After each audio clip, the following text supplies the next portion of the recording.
ഈ പൊറോട്ട കള്ളനെ ഇപ്പം കസ്റ്റഡി എടുത്തു. മെയ്യിൽ ഉണ്ടായ സംഭവമാണ്. 8-10 മാസത്തിന് ശേഷമാണ് ഇയാളെ കിട്ടിയിരിക്കുന്നത്.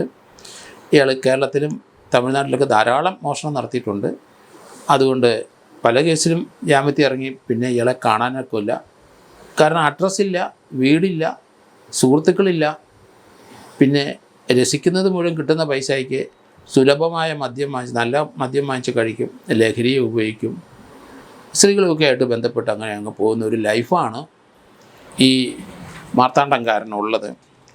ഏതായാലും പാലക്കാട് കസ്ബ പോലീസിനെ അഭിനന്ദിക്കുന്നു. കാരണം കുറേ മാസങ്ങളായി അതുങ്ങൾ ഇതിൻ്റെ പുറകെ നടക്കുകയാണ്. പൊറോട്ട അനീഷ് എന്ന് പറയുന്നവനെ ഏതായാലും പിടിച്ചു.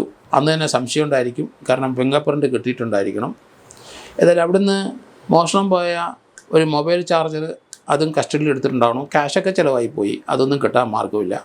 ആകെ അദ്ദേഹത്തിനെ പൂട്ടാനുള്ളത് ആ മൊബൈൽ ചാർജർ മാത്രമേ ഉള്ളൂ. ബാക്കി അദ്ദേഹത്തിന് CCTV ദൃശ്യത്തിനകത്ത് ഉണ്ടാവും എന്നാണ് കരുതുന്നത്. പിന്നെ ആളെ ഐഡൻറ്റിഫൈ ചെയ്തു.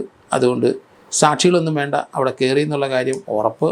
457, 350 പഴയ IPC അനുസരിച്ചുള്ള കുറ്റചാർജും കൊടുത്തിട്ടുണ്ടാവണം.